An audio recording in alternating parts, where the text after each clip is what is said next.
विश्वामित्र महर्षि को कोई ना कर दे, फिर तो विश्वामित्र जी के कोप का वो भाजन बनेगा। इन महर्षियों में भी दो दल है, एक गरम दल, एक नरम दल। ये विश्वामित्र जी गरम दल के नेता हैं। विश्वामित्र जी महाराज, भृगु जी महाराज, दुर्वासा जी महाराज, ये सब महर्षि बड़े विलक्षण हैं महाराज। थोड़ा सा भी इनके इच्छा के विपरीत हो तो तुरंत शाप दे देते हैं। दुर्वासा जी तो यहां तक कहते हैं कि ना हम दयालु हृदयो, मैं दयालु हृदय नहीं हूं। नमाम भजते क्षमा, क्षमा किस चिड़िया का नाम है ये मैं नहीं जानता हूं। वसिष्ठो नैव जानीत, मुझे वसिष्ठ मत समझा, मुझे वसिष्ठ मत समझना। दुर्वासा नाम नामतः, मैं दुर्वासा हूं। ऐसे उग्र दुर्वासा जी महाराज, भृगु जी महाराज, विश्वामित्र जी महाराज। लेकिन आज दशरथ जी ने जब मना कर दिया कि न रामम ने तुमर्हसी, मेरे राम को नहीं ले जा सकते, तो विश्वामित्र जी को क्रोध नहीं आया, अपितु तो विश्वामित्र जी प्रसन्न हुए। गोस्वामी जी महाराज कहते हैं, सुन नृप गिरा प्रेम रस सानी, सुन नृप गिरा प्रेम रस सानी, हृदय हरस माना मुनि ज्ञानी, हृदय हरस माना मुनि ज्ञानी, हृदय हरस माना मुनि ज्ञानी। सुन नृप गिरा प्रेम रस सानी। राजा दशरथ की वाणी, प्रेम से भीगी हुई वाणी को सुनकर हृदय हरस माना मुनि ज्ञानी। विश्वामित्र जी बड़े हर्षित हुए।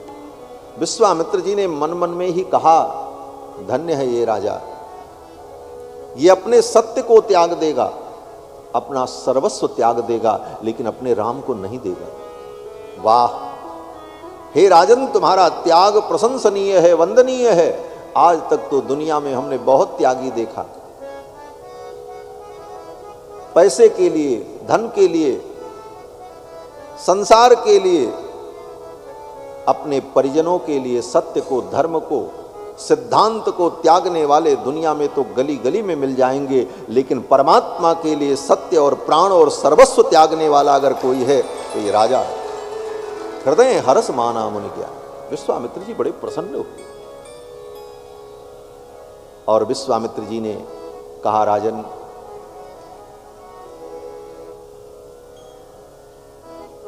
अगर तुम अपने राम को नहीं दे सकते तो कोई बात नहीं, मैं जैसे आया हूं उसी प्रकार चला जाऊंगा। विश्वामित्र जी चाहते तो राजा दशरथ को डांट देते, राजन। दशरथ जी महाराज उत्तर न दे पाते, लेकिन विश्वामित्र जी ने विचार किया, आज मैं जिसे लेने आया हूं, जिसे पाने आया हूं, इस वस्तु को, इस तत्व को प्रेम से ही पाया जा सकता है, बलपूर्वक और जबरदस्ती नहीं पाया जा सकता। क्यों? बोले ये तो प्रेम के भूखे हैं, इनको प्रेम से पाया जाए तभी इनके पाने का महत्व है। राम ही केवल प्रेम प्यारा, जान ले जो जाननी हारा। इन्हें तो प्रेम से ही पाया जा सकता है। तो ठीक है, यदीदम दे क्षमम राजन गमिष्यामि यथागतम। हे राजन, अगर तुम अपने पुत्र राम को देने में असमर्थ हो तो गमिष्यामि यथागतम, मैं जैसे आया हूं वैसे ही चला जाऊंगा। लेकिन एक बात जान लेना, आप कहोगे विश्वामित्र जी ने धमकी दिया। बोले नहीं नहीं, धमकी नहीं दिया। विश्वामित्र जी ने कहा, राजन, मैं तो चला जाऊंगा, लेकिन आने वाली पीढ़ियां ये कहेंगी कि रघुवंश में एक राजा हुआ जिसका नाम दशरथ था, और वो ब्राह्मणों के सामने, ऋषियों के सामने झूठी प्रतिज्ञा करता था। आने वाली पीढ़ियां यही कहेंगी कि दशरथ नाम का एक राजा था, ब्राह्मण संत आते थे तो कहता था हाँ हाँ ठीक है, आप जो कहोगे मैं करूंगा, और जब करने की बात आए तो पीछे हट जाता है। राजन, आपके निष्कलंक चरित्र में, आपके कुल के पवित्र कीर्ति में ये कलंक लग जाएगा। दुख मुझे केवल इस बात का है। मिथ्या प्रतिज्ञ काकुस्थ, हे ककुस्थ कुलभूषण, लोग आपको मिथ्या प्रतिज्ञ कहेंगे, झूठी प्रतिज्ञा करने वाला कहेंगे। कोई बात नहीं, सुखी भव सुहृद वृतः, तुम सुखी रहो अपने परिवार के सहित, मैं जा रहा हूं। ये कह करके विश्वामित्र जी उठ करके खड़े हो गए, अपना कमंडल और मृगचर्म उठाया, और ज्यों ही विश्वामित्र जी उठ करके चलने को तैयार हुए, पृथ्वी कांप गई महाराज।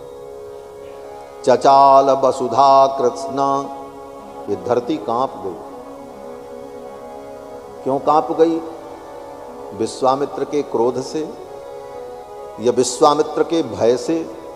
कहते नहीं नहीं, धरती इसलिए कांप गई कि धरती ने सोचा इतनी प्रार्थना करने के बाद, इतनी स्तुति करने के बाद, भूभार का हरण करने के लिए भगवान का अवतार हुआ, और श्री दशरथ जी महाराज अपने पुत्र राम को महल से बाहर जाने नहीं देंगे, तो मेरे भार का हरण करने के लिए इनका जो अवतार हुआ है, ये कार्य कैसे हो? मेरा तो दुख दूर नहीं होगा। इसलिए धरती बेचारी कांप गई। चचाल वसुधा कृष्णा देवानाम च भयम महत, देवता भी भयभीत हो गए। हा हंत, जिस प्रयोजन से हम लोगों ने प्रार्थना किया भगवान से और भगवान का अवतार हुआ, वो प्रयोजन तो सिद्ध नहीं हो पाएगा, क्योंकि दशरथ जी अपने लाडले रघुनंदन को महल से बाहर जाने ही नहीं देंगे। धरती कांप गई, देवता भयभीत हो गए। चचाल वसुधा कृष्णा देवानाम च भयम महत। तब वशिष्ठ जी महाराज उठ करके खड़े हुए, और वशिष्ठ जी ने कहा, राजन, न धर्मम हातुमर्हसि। दशरथ जी ने जिस प्रकार से उत्तर दिया था कि न रामम ने तुमर्हसि, मेरे राम को आप नहीं ले जा सकते, तो वशिष्ठ जी कहते हैं कि न धर्मम हातुमर्हसि। हे राजन, तुम धर्म को मत छोड़ो। अगर तुमने राम को इनके साथ विदा नहीं किया तो तुम्हारा धर्म चला जाएगा। दशरथ जी ने कहा, धर्म को बचाने में राम जी चले जाएंगे। वशिष्ठ जी कुल गुरु हैं। कुल गुरु को, कुल पुरोहित को सदा सही मार्गदर्शन करना चाहिए। वशिष्ठ जी ने कहा, राजन, राम जाते हैं, इनको जाने दो, धर्म को बचा लो, धर्म को मत जाने दो। न धर्मम ने हातुमर्हसि, तुम्हारा धर्म नष्ट न होने पाए। अगर राम को तुम विदा नहीं करोगे तो तुम्हारा सत्य चला जाएगा, तुम्हारा धर्म चला जाएगा। दशरथ जी ने कहा, चला जाए सत्य और धर्म, मैं अपने राम को नहीं दूंगा। वशिष्ठ जी ने कहा, राजन, अगर तुम्हारा धर्म चला गया, तुम्हारा सत्य चला गया, तो ये राम जी भी तुमको छोड़ के चले जाएंगे। जहां धर्म रहता है, जहां सत्य रहता है, राम वहीं रहते हैं। अगर तुम्हारा सत्य रहेगा, तुम्हारा धर्म रहेगा, तो ये राम फिर तुम्हारे पास आ जाएंगे, और अगर तुम्हारा धर्म और सत्य चला गया तो राम भी चले जाएंगे। वशिष्ठ जी ने कहा, राजन, ये मत सोचो कि ये विश्वामित्र जी असमर्थ हैं। उन राक्षसों का संहार करने में ये विश्वामित्र स्वयं समर्थ हैं। वशिष्ठ जी ने कहा कि तेषां निग्रहणे सक्तः स्वयं च कुशिकात्मजः। वशिष्ठ जी कहते हैं, हे राजन, तेषां निग्रहणे सक्तः, उन असुरों का निग्रह करने में ये समर्थ हैं विश्वामित्र जी। ये चाहें तो अपनी एक दृष्टि मात्र से, संकल्प मात्र से उन असुरों का संहार कर सकते हैं। ये दीनहीन नहीं है। बोले, तो फिर मेरे बेटे को मांगने क्यों आए? तो वशिष्ठ जी ने कहा, तव पुत्र हितार्थाय, तुम्हारे पुत्रों का हित करने के लिए आए। तव पुत्र हितार्थाय त्वामुपेत्याभियाचते, तुम्हारे पुत्र का हित करने के लिए तुम्हारे द्वार पर याचक बन करके आए। ऐसा हितैषी कौन होगा जो तुम्हारे द्वार पर आकर के तुमसे याचना करे और तुम्हारा हित करे। बोले ये मेरे पुत्रों का क्या हित करने आए। तब वशिष्ठ जी ने धीरे से किनारे बुलाया और कान में कहा, विदा कर दो, ले जाएंगे तो ब्याह करा करके बहू के सहित लेकर के आएंगे, इसीलिए आए। तब वशिष्ठ बहु विधि समझावा, नृप संदेह नाश कर पावा। तब वशिष्ठ बहु विधि समझावा, नृप संदेह नाश कर पावा। नृप संदेह नाश कर पावा, नृप संदेह नाश कर पावा। दशरथ जी ने कहा, सच में गुरु जी? वशिष्ठ जी ने कहा, हाँ राजन, सच में ये तुम्हारे पुत्र को ले जाएंगे, विवाह करा करके बहू के सहित लेकर के आए। दशरथ जी ने कहा, तब तो बहुत अच्छी बात है, हम तुरंत विदा कर देंगे। और तुरंत दशरथ जी महाराज ने अपने दोनों पुत्रों को बुलाया और विश्वामित्र जी को सौंप दिया। और सौंपते समय दशरथ जी महाराज ने कहा कि हे मुनिवर, ये दोनों मेरे बालक मेरे प्राण हैं, मेरे प्राणनाथ सुत दो, तुम मुनि पिता आन नहीं को। अब आज से आप ही इनके पिता हो, मैं आपको सौंप रहा हूं। हमारे पूज्य स्वामी जी महाराज कहा करते थे कि दशरथ जी ये भी कह सकते थे, आप इनके अभिभावक हो, आप इनके गुरु हो, आप इनके संरक्षक हो, मैं आपको सौंप रहा हूं। लेकिन दशरथ जी कहते हैं, तुम मुनि पिता आन नहीं को, आप इनके पिता हो, मैं आपको सौंप रहा हूं, आप ही इनके पिता हो, ले जाओ। पिता क्यों कहा? बोले दशरथ जी ने सोचा मेरे छोरों का ब्याह कराने के लिए ले जा रहे हैं, ब्याह में पिता की जरूरत पड़ती है। कहीं ब्याह तय हो गया और समय से मैं न पहुंच सका तो कहीं छोरों का ब्याह रुक गया तो क्या होगा, इसलिए हे महाराज आप ही पिता के जगह पर खड़े हो जाना, पिता की जो भूमिका होगी आप निर्वाह कर लेना और मेरे बेटों का ब्याह करा देना। तुम मुनि पिता आन नहीं को, आप ही इनके पिता। और अपने दोनों बालकों को विश्वामित्र जी को सौंप दिया। विश्वामित्र जी ने राम जी से कहा, राम जाओ, जाकर के अपनी माताओं को प्रणाम करो और चलो। राम जी गए, जाकर के माताओं को प्रणाम किया। माताओं को जब प्रणाम करने गए तो माताओं ने एक बार भी राम जी से ये नहीं पूछा कहां जा रहे हो, क्यों जा रहे हो।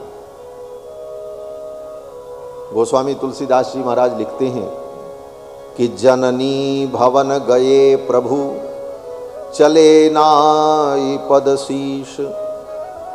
जननी भवन गए प्रभु, चले नाई पद शीश। मां के भवन में जाकर के मां को प्रणाम किया। मैया कौशल्या ने, मैया केकई ने, मैया सुमित्रा ने कहा, बेटा काहे को इतनी दूर आए, वहीं से मानसिक प्रणाम कर लेते, जाओ गुरु जी के साथ। विदा कर दिया। बोले पिताजी ने तो विश्वामित्र जी को सौंपने के लिए इतनी बहस की, इतनी झकझक की, और तब जाकर के राजी हुए। और माताओं ने एक बार भी नहीं रोका टोका, माताओं ने तुरंत कह दिया जाओ, विदा कर दिया। जननी भवन गए प्रभु, चले नाई पद शीश। माताओं ने क्यों विदा कर दिया? बोले माताओं को पहले से पता था। क्या पता था? बोले माताओं को ये पहले से पता था विश्वामित्र नाम के कोई महर्षि आएंगे और राम लक्ष्मण को लेकर के जाएंगे, फिर मिथिला में इनका विवाह तय हो जाएगा, फिर यहाँ से बारात जाएगी और अन्य दोनों कुमार भी जाएंगे, और फिर वहाँ से चारों कुमारों का विवाह होगा और बहू के सहित अयोध्या आएंगे। ये माताओं को पहले से मालूम था। बोले माताओं को पहले से कैसे मालूम था? बोले माताओं का नेटवर्क बड़ा जबरदस्त होता है महाराज, उनके भी अपने सूत्र होते हैं, उनको सब पता रहता। कैसे पता चला? बोले इस रहस्य का वर्णन गोस्वामी तुलसीदास जी महाराज करते हैं कि राम जी जब बालक थे, बाल लीला कर रहे थे, तो एक दिन भगवान शंकर अयोध्या में ज्योतिषी बन करके आए। कभी भगवान शंकर ज्योतिषी बन करके आ जाएं, कभी मदारी बन करके आ जाएं, कभी जोगी बन करके आ जाएं। एक दिन भगवान शंकर अयोध्या में ज्योतिषी बन करके आए। भगवान शंकर ने सोचा आज रामलला का दर्शन मुझे करना है। उस समय रामलला छोटे बालक थे, महल के बाहर उनका दर्शन संभव नहीं था। महल के अंदर जो जाए वो भी अंतःपुर में, रनिवास में, उसी को राम जी का दर्शन हो। भगवान शंकर ने सोचा वहां तक तो मेरा प्रवेश हो नहीं सकता, रघुनाथ जी के बाल रूप का मैं दर्शन कैसे करूं? तो भगवान शंकर ने एक जुक्ति निकाली। भगवान शंकर ने सोचा चलो ज्योतिषी बनकर के चलते, और जब ज्योतिषी बनकर के चलेंगे, लोगों का हाथ देख देख करके उनका भूत भविष्य बताएंगे, कहीं न कहीं ये बात महल के अंदर जाएगी, और बात जब महल के अंदर पहुंचेगी तो निश्चित रूप से महारानी कौशल्या हमको बुलवाएंगी कि ऐसे ज्योतिषी जी को भीतर बुलाओ, मैं भी उनसे जो है कुछ विचार करवाऊंगी, अपने छोरे का हाथ दिखाऊंगी, इस बहाने मुझे जाने का अवसर मिल जाएगा। भगवान शंकर ज्योतिषी बनकर के अयोध्या आ गए, और साथ में एक चेला भी लेकर के आए। कौन? बोले काकभूषुंड जी को।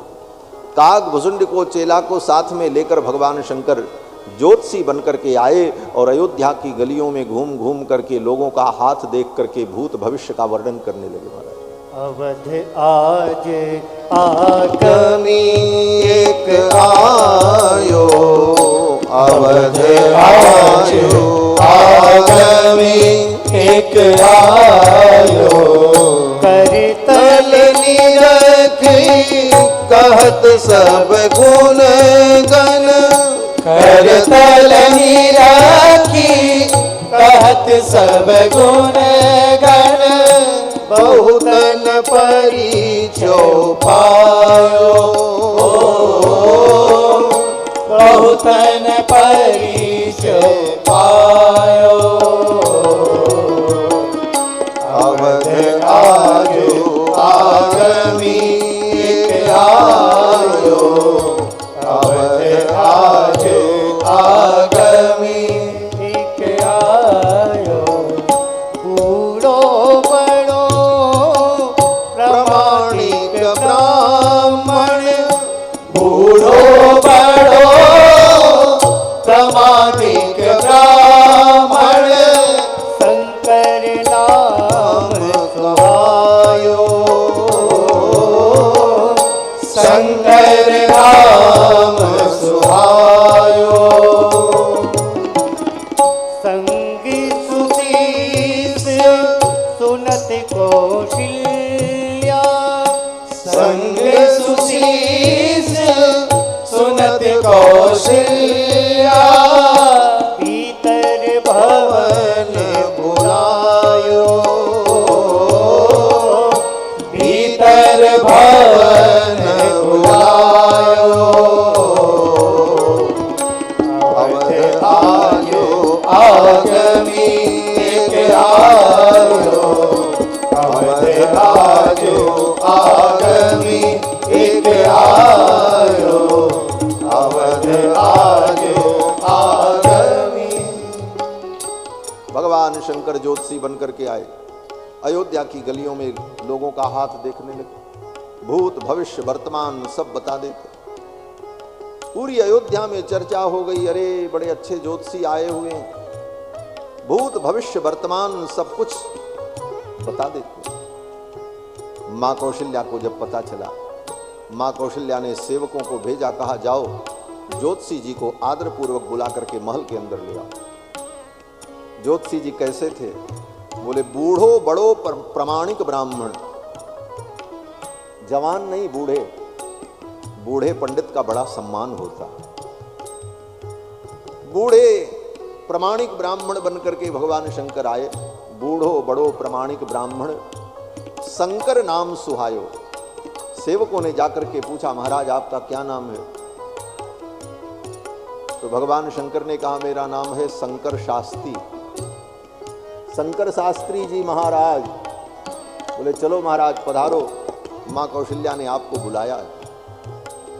और जब पधारे, माँ कौशल्या ने स्वागत किया, आसन दिया।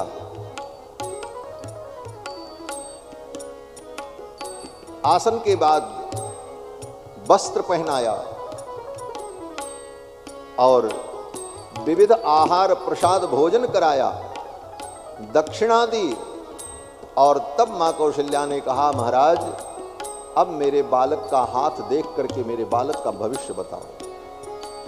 पाए पखारी पूज दियो आसन, पाए पखारी पूज दियो आसन, असन बसन पहिरायो, असन बसन पहिरायो।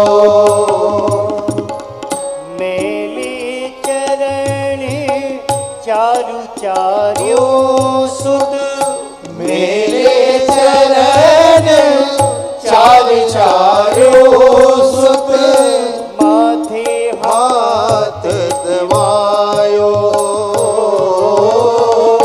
माथे हाथ दबायो।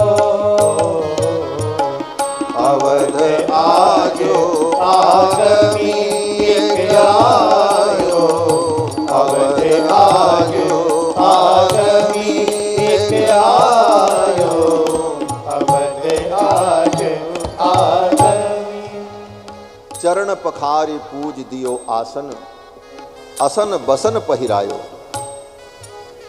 और फिर अपने चारों कुमारों को भगवान शंकर के चरणों में प्रणाम कराया।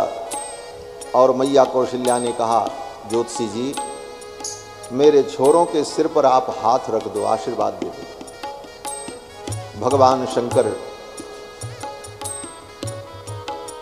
अपने हाथ को उठाकर भगवान श्री रघुनंदन के सिर पर जब रखते हैं, भगवान शंकर को परम ब्रह्मानंद की अनुभूति होने लगी। और भगवान शंकर मन ही मन कहते हैं, प्रभु आपके चरणों में तो मेरा मस्तक होना चाहिए, लेकिन आज इस लीला में मुझे भी यह अभिनय करना पड़ रहा है। और ये मन ही मन कहते हुए भगवान शंकर ने अपने हाथ को रघुनाथ जी के सिर पर रखा। मैया कौशल्या ने कहा, बाबा मेरे छोरे का हाथ देख करके बताओ। भगवान शंकर ने कहा, क्या जानना चाहती हो मैया? क्या बताऊं? पूछो। मैया ने कहा, मैं ये जानना चाहती हूं मेरे छोरे का ब्याह कब होगा और कहां होगा। माताओं को ब्याह की ज़्यादा चिंता रहती। मैया कौशल्या ने और कुछ नहीं पूछा। मैया कौशल्या ने यही पूछा कि मेरे बेटे का विवाह कब होगा और कहाँ होगा। भगवान शंकर ने कहा, अच्छा। अब भगवान शंकर ने बताना शुरू किया। पहले जन्म प्रसंग बताया और फिर भगवान शंकर ने कहा कि जब ये 12 वर्ष के हो जाएंगे तो एक विश्वामित्र नाम के महात्मा आएंगे और अपने यज्ञ की रक्षा के लिए इनको लेकर के जाएंगे। और फिर उन्हीं के साथ ये जनकपुर जाएंगे और वहाँ पर धनुष यज्ञ में सीता इनका वर्ण करेंगी और फिर वहीं चारों भाइयों का विवाह होगा, फिर बहू के सहित लौट करके आएंगे। ये भगवान शंकर ने पहले ही माँ कौशल्या को बता दिया था।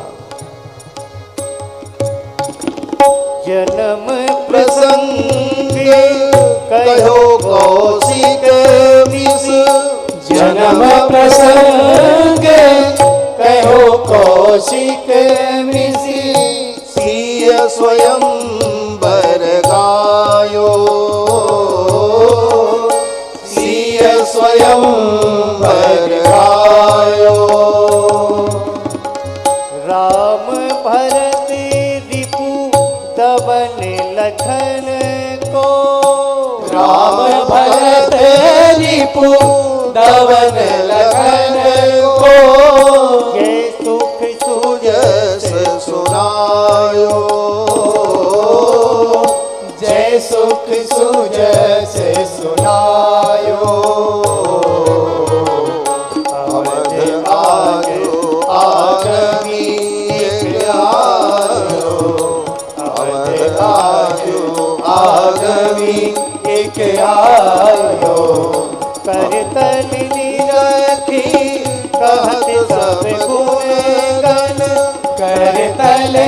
रखी कहत सब गुण गण बहुत परी जो पायो बहुत परी जो पायो अवध आजो आगमी एक आयो अवध आजो आगमी आज आगम अवध आज आगमी। भगवान शंकर ने पहले ही बता दिया था, जन्म प्रसंग कहो कौशिक मिस सीय स्वयंवर गायो। इसलिए माताओं को पता था कि विश्वामित्र जी आएंगे और पुत्रों को लेकर के जाएंगे तो विवाह करा करके ले आएंगे। इसलिए माँ कौशल्या ने, केकई ने, सुमित्रा ने, किसी ने नहीं रोका, तुरंत विदा कर दिया। जननी भवन गए प्रभु चले नाई पद शीश। माताओं को प्रणाम किया और भगवान रघुनंदन विश्वामित्र जी के साथ चल पड़े। दशरथ जी महाराज अपने राम को देना नहीं चाहते थे, लेकिन विश्वामित्र जी के साथ विदा कर दिया। बोले क्यों? बोले कोई व्यक्ति अपना मूल धन किसी को नहीं देना चाहता, लेकिन अगर सामने वाला व्यक्ति कह दे कि आप अपना मूल धन इतने दिनों के लिए हमें दे दो तो 10% ब्याज लगा करके हम मूलधन आपको वापस कर देंगे, तो व्यक्ति दे देता। भगवान मूल धन है और भगवान जो मूल धन है, अपने उस मूल धन को दशरथ जी ने दे दिया। क्यों? बोले विश्वामित्र जी ले जाएंगे तो ब्याज के सहित ला करके मूलधन लौटाएंगे। सौंप दिया। विश्वामित्र जी ने कहा राम अब चलो। किसी ने कहा जल्दी क्या है, अब तो राम जी मिल ही गए हैं, अब आराम से विश्वामित्र जी राम जी को लेकर के जाएं। लेकिन विश्वामित्र जी ने मन में सोचा बड़े मुश्किल से तो ये राजा तैयार हुआ है, कहीं इसकी बुद्धि बदल गई तो बना बनाया काम बिगड़ जाएगा, इसलिए यहां से अब निकल लेने में ही भलाई है, जल्दी चलो। और राम जी को पा करके विश्वामित्र जी महाराज बड़े प्रसन्न हुए। गोस्वामी जी महाराज कहते हैं कि विश्वामित्र महानिधि पाई।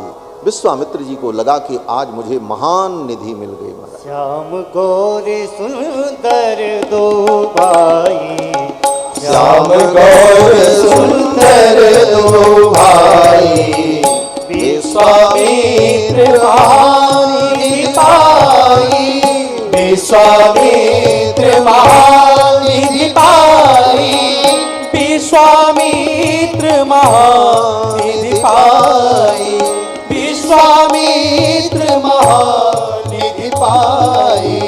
प्रभु ब्रह्मण्य देव में जाना, प्रभु ब्रह्मण्य देव में जाना, मोहिनी पिता तजो भगवाना, मोहिनी पिता जो भगवाना, श्याम गौर सुंदर दो भाई, श्याम गौर सुंदर दो भाई।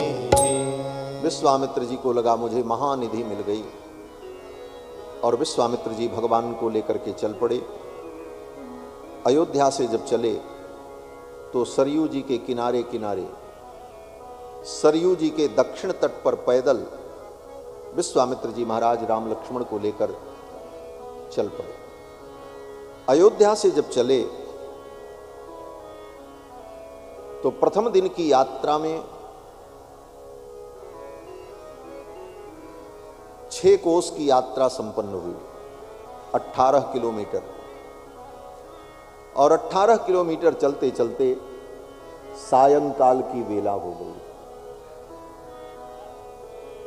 और सायंकाल की वेला हो गई तो विश्वामित्र जी सरयू के तट पर रुक गए। विश्वामित्र जी ने मन में सोचा कि भगवान तो मुझे मिल गए, लेकिन भगवान से अभी मेरा कोई संबंध नहीं बना, मैं इनको अपना क्या बनाऊं। कोई संबंध तो होना चाहिए। प्रेम बहुत हो, लेकिन प्रेम को संभालने के लिए कोई संबंध अगर नहीं है तो वो प्रेम बिखर जाता है। संबंध वो सुरक्षा घेरा है, जिस सुरक्षा घेरा में प्रेम स्थिर रहता है। आपका बहुत प्रेम हो किसी से लेकिन कोई संबंध नहीं, तो बोले वो प्रेम ज्यादा दिन नहीं रहता। कोई संबंध हो। विश्वामित्र जी ने सोचा, भगवान से मेरा क्या संबंध हो, मैं इनको अपना क्या बनाऊं, बेटा बनाऊं। विश्वामित्र जी ने सोचा, ये तो पहले से ही दशरथ जी के बेटा बने हुए हैं, बाप बनाऊं। विश्वामित्र जी ने सोचा, ये बाप बनने लायक भी नहीं है, 12 वर्ष के हैं, मैं बूढ़ा हजारों वर्ष का, इनको बाबूजी कहूं तो अच्छा भी नहीं लगेगा। विश्वामित्र जी ने सोचा, मैं इनको अपना गुरु बनाऊं। बोले ये गुरु बनने लायक भी नहीं। क्यों? बोले ये 12 वर्ष के, मैं हजारों वर्ष का वृद्ध, मैं ब्राह्मण और ये क्षत्रिय कुल में अवतरित, तो मैं इनको अपना गुरु बनाऊं, ये भी संबंध समझ में नहीं आया विश्वामित्र जी को। तब विश्वामित्र जी ने सोचा कि बस एक संबंध बढ़िया संबंध है। बोले क्या? बोले मैं इनका गुरु बन जाऊं और मैं इनको अपना चेला बना लूं, ये मेरे चेला बन जाए। ये महात्मा लोग चेला बनाने में बहुत आगे रहते हैं। कोई बढ़िया आदमी मिल जाए तुरंत चेला बना लो, हाँ, काम आएगा। विश्वामित्र जी ने सोचा, संसार के जितने चेले हैं वो तो झमेले हैं, चेला बनाना भी है तो राम जी को चेला बना लो, राम जी जैसा चेला मिल जाएगा तो गुरु का भी उद्धार हो जाएगा। विश्वामित्र जी ने सोचा, मैं राम को ही अपना शिष्य बना लूं। किसी भी प्रकार से भगवान से संबंध होना चाहिए। हमारे पूज्य आचार्य जी महाराज कहा करते थे, किसी ने कहा क्या जरूरत है भगवान से कोई संबंध बनाने की, ऐसे ही भजन करें। तो महाराज श्री कहते थे, तुम अभागे हो, तुम अभागे हो। तुमसे अच्छा तो रावण था, जिसने कम से कम राम जी को अपना शत्रु तो बनाया, उसका भी उद्धार हो गया। कुछ तो बनाओ राम जी को। विश्वामित्र जी ने सोचा, मैं इनको अपना चेला बना लूं। और विश्वामित्र जी ने कहा, राम मैं तुमको मंत्र देना चाहता हूं। कोई गुरु, ऐसा महान गुरु स्वयं अगर कहे कि तुम मंत्र ग्रहण करो, तो शिष्य कितना सौभाग्यशाली होगा। विश्वामित्र जी ने कहा, राम मैं तुम्हें मंत्र देना चाहता हूं। और अत्यंत मधुर वाणी में विश्वामित्र जी ने कहा, रामेति मधुराम वाणीम। महर्षि वाल्मीकि लिखते हैं। अब इसको मैं नहीं कह सकता। रामेति मधुराम वाणीम विश्वामित्रोभ्यभाषत। विश्वामित्र जी ने कहा राम। अब इस राम को कहने में विश्वामित्र जी की वाणी में कितनी मधुरता थी, इसकी केवल कल्पना की जा सकती है, कह करके नहीं बताया जा सकता। विश्वामित्र जी ने कहा, राम जैसे कोई पिता बड़े लाड से, बड़े दुलार से अपने बेटे को बुलाता है, उस प्रकार विश्वामित्र जी ने कहा, राम बेटा राम। रामेति मधुराम वाणीम विश्वामित्रोभ्यभाषत। और विश्वामित्र जी ने कहा, राम जाओ, सरयू में जाकर आचमन करके, प्रोक्षण करके जल्दी से आओ। गृहाण वत्स सलिलम मा भूतकालस्य पर्ययः। जल्दी से जाओ और जाकर के सरयू में आचमन करके आओ, विलंब मत करो, मैं तुमको मंत्र देना चाहता हूं। विलंब क्यों नहीं? क्या जल्दी मची है? राम जी मिल गए हैं, आपको चेला ही बनाना है, मंत्र ही देना है, संबंध ही जोड़ना है। तो आश्रम में पहुंच करके बक्सर में जाकर के वहां पर भी ये सब विधि हो सकती थी, लेकिन रास्ते में ही विश्वामित्र जी ने सरयू के तट पर राम जी से कहा, गृहाण वत्स सलिलम्मा भूतकालस्य पर्ययः, विलंब न हो, जाओ आचमन करके आओ, मैं तुम्हें मंत्र देना चाहता। क्यों?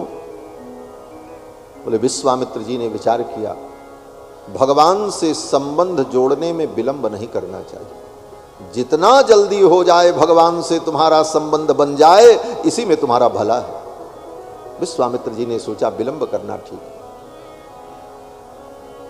आज और अभी उसके लिए मुहूर्त की जरूरत नहीं है, तिथि की जरूरत नहीं है। राम की शरण जाए साइत सुदिन न हेरिए, राम जी की शरण में जाने के लिए, राम जी से अपना संबंध जोड़ने के लिए साइत और सुदिन और मुहूर्त की जरूरत नहीं है, जितना जल्दी हो सके। तदेव लग्नम सुदिनम तदेव तारा बलम चंद्र बलम तदेव विद्या बलम दैव बलम तदेव लक्ष्मी पते तेंघ्र युगम स्मरामि। जितना जल्दी भगवान के चरणों से हमारा संबंध जुड़ जाए, विलंब नहीं कर। कल भगवान रामानुजाचार्य के चरित्र का हम सभी लोगों ने अनुभव किया था। भगवान श्री रामानुजाचार्य के चरित्र में वर्णन है कि उनके गुरुदेव श्री महापूर्ण स्वामी जी के साथ में वो कांची के लिए आ रहे थे। तो गुरु जी ने कहा, चलो कांची में चल करके तुमको मंत्र दीक्षा दे देंगे, वैष्णव दीक्षा दे देंगे। रामानु स्वामी ने कहा, ठीक है। पैदल यात्रा करते हुए श्रीरंगम से कांची के लिए दोनों आ रहे थे। रास्ते में एक जगह रात्रि में जब विश्राम किया तो रात्रि में रामानुजाचार्य जी को नींद नहीं आई। चिंतन करते रहे, कांची पहुंचने में तो अभी समय लगेगा, जीवन अनित्य है।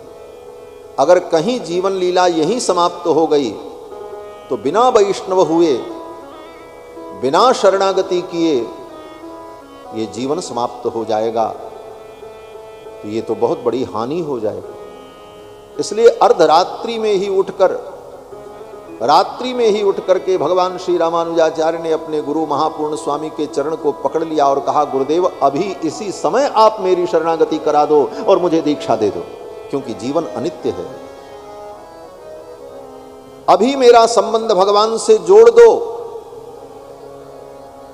हम ठाकुर जी के दास बन जाएं।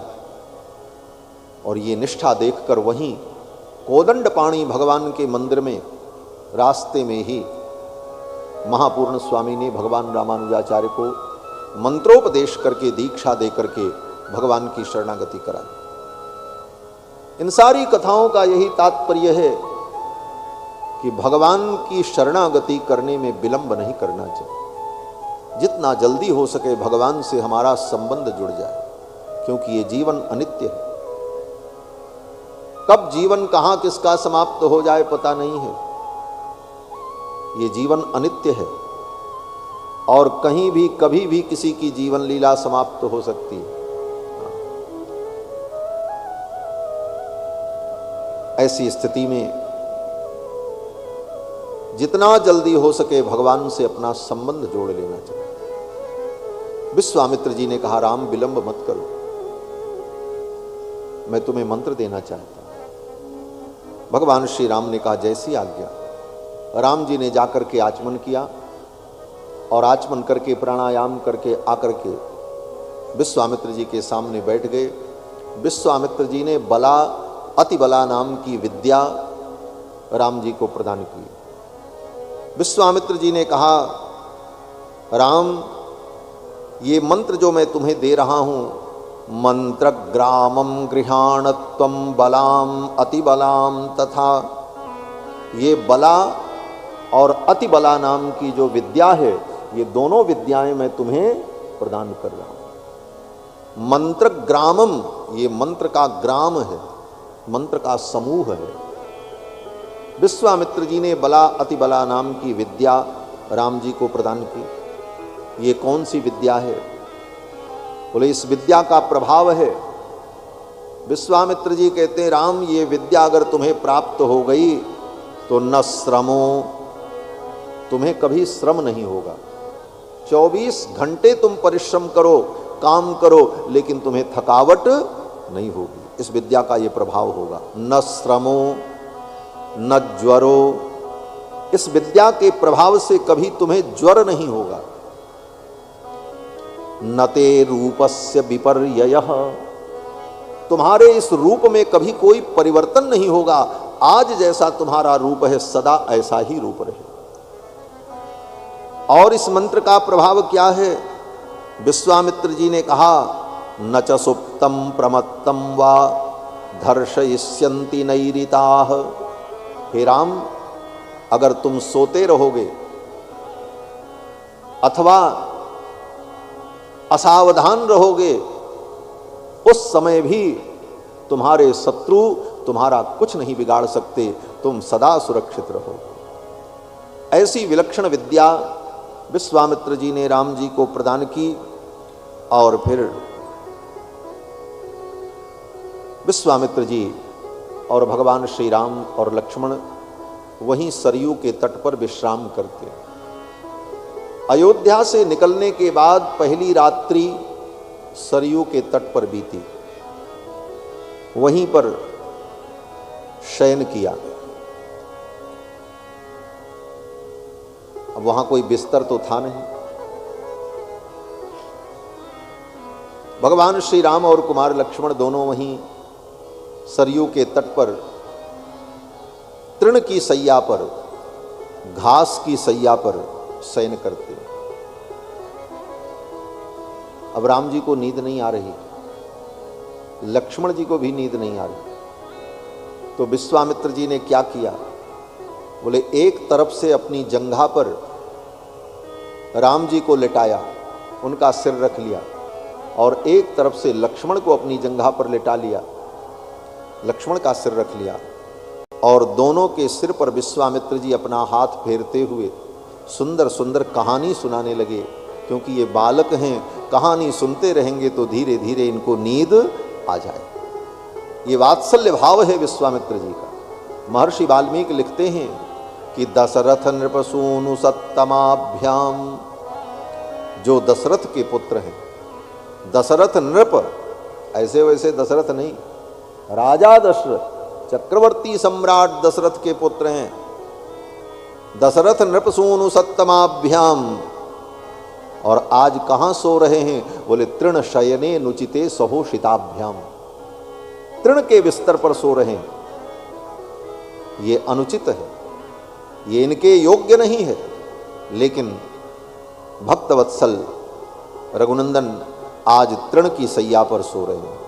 तृण शयने नुचिते सहोषिताभ्याम कुशिक सुत वचोनुलालिताभ्याम सुखमिव सा विभवो विभावरी च। कुशिक सुत वचोनुलालिताभ्याम, विश्वामित्र के वचनों से भगवान लालित हुए। सुंदर सुंदर कहानी सुनाकर, कथाएं सुनाकर विश्वामित्र जी ने राम जी को शयन कराया। जब राम जी सो गए तो शयन की इस झांकी का विश्वामित्र जी दर्शन करते रहे, अनुभव करते रहे। रात बीत गई, सवेरा हुआ।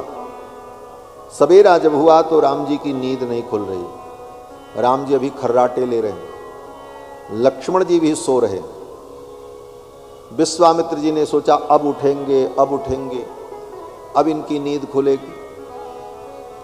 लेकिन राम जी तो सो रहे।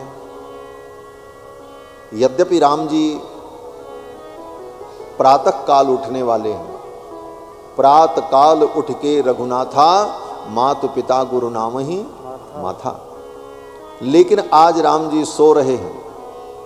क्यों सो रहे हैं? क्योंकि दशरथ जी ने विश्वामित्र जी से कहा था कि मेरे राम को आप मत ले जाओ। क्यों? बोले ये राम मेरे बालक हैं, ये राजीव लोचन हैं। रामो राजीव लोचन, ये मेरे राम राजीव लोचन हैं, इनके नेत्र कमल के समान हैं।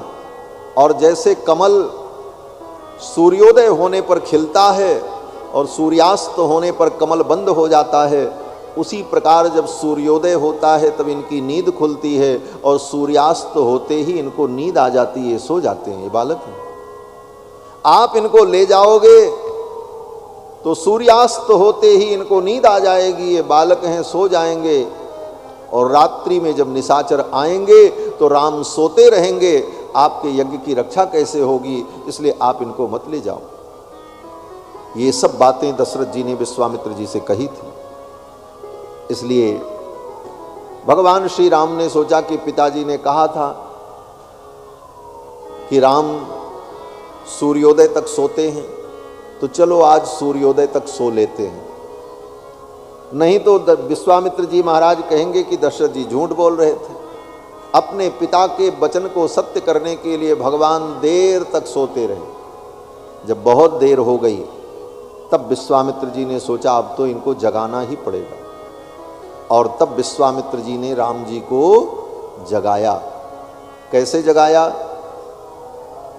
महर्षि वाल्मीकि कहते हैं कि विश्वामित्र जी ने कहा कि कौशल्या सुप्रजा राम पूर्वा संध्या प्रवर्तते, उत्तिष्ठ नरसार्दूल कर्तव्यम दैवमान्हिकम्।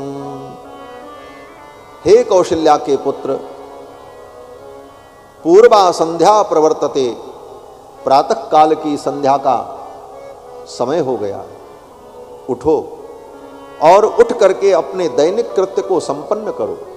उत्तिष्ठ नरसार्दूल, उत्तिष्ठ नरसार्दूल कर्तव्यम दैवमान्हिकम्।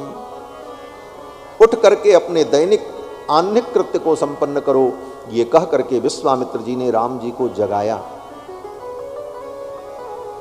ये सुप्रभात है। आज तक के इतिहास में सर्वप्रथम भगवान को किसी भक्त ने जगाया और भगवान का सुप्रभात किया तो वो कौन है? बोले वो विश्वामित्र जी महाराज। इसके पहले कहीं कोई प्रमाण नहीं मिलता इसके पहले कि किसी ने भगवान को प्रातः काल इस प्रकार प्रेम से जगाया हो, सुप्रभात गाया हो। और उसी समय से सुप्रभात की परंपरा चल पड़ी। किसी श्रेष्ठ व्यक्ति को जगाना हो तो सुप्रभात करना चाहिए। इसीलिए आज भी किसी भी मंदिर में, चाहे वो राम जी का मंदिर हो, चाहे कृष्ण भगवान का मंदिर हो, चाहे नरसिंह भगवान का मंदिर हो, चाहे विष्णु भगवान का मंदिर हो, किसी भी मंदिर में जब पूजा होती है तो प्रातः काल जब अर्चक पुजारी मंदिर में जाते हैं तो इसी श्लोक को बोल करके भगवान को प्रातः काल आज भी जगाया जाता है। कौशल्या सुप्रजा राम पूर्वा संध्या प्रवर्तते, उत्तिष्ठ नरसार्दूल कर्तव्यम दैवमान्हिकम्। उत्तिष्ठोत्तिष्ठ गोविंद उत्तिष्ठ गरुणध्वज, उत्तिष्ठ कमलाकांत त्रैलोक्यम मंगलम कुरु। आज भी भगवान को इसी सुप्रभात के द्वारा जगाया जाता है मंदिरों में। हम लोग भी भगवान की सेवा करते हैं तो प्रातः काल जब भगवान को जगाते हैं तो यही बोलते हैं, कौशल्या सुप्रजा राम पूर्वा संध्या प्रवर्तते। बड़े दुलार से विश्वामित्र जी ने भगवान को जगाया और भगवान जब उठे अंगड़ाई लेते हुए, जैसे बच्चा सो करके उठता है तो उठने के बाद जमाई लेता है, अंगड़ाई लेता है, थोड़ा शरीर को ऐंठता है, उसी प्रकार राम लक्ष्मण दोनों भाई जब उठे अंगड़ाई लेते हुए और जमाई लेते हुए, अपने हाथों को ऊपर उठा करके ऐसे करते हुए, इस झांकी को देख करके विश्वामित्र जी का मन भर आया। क्या कृपा है इनकी मेरे ऊपर। ये वात्सल्य भाव विश्वामित्र जी का, और विश्वामित्र जी को ये सुख भगवान दे रहे हैं। जो सुख माँ कौशल्या और दशरथ को प्राप्त हुआ वह सुख भगवान ने विश्वामित्र जी को दिया, पुत्र सुख। शायद अपने पुत्रों से वो सुख वर्षों तक न मिला हो विश्वामित्र जी को, लेकिन कुछ ही काल में राम जी ने वो सुख विश्वामित्र जी को दिया। अद्भुत। फिर तो नित्य कृत्य करके, संध्या वंदन करके भगवान श्री राम कुमार लक्ष्मण विश्वामित्र जी के साथ आगे चले। जब आगे चले तो रास्ते में विश्वामित्र जी को भगवान ने अपनी लीला का अद्भुत आनंद अनुभव कराया। क्या लीला? बोले बच्चों जैसी लीला। विश्वामित्र जी आगे आगे चल रहे हैं, राम जी पीछे पीछे।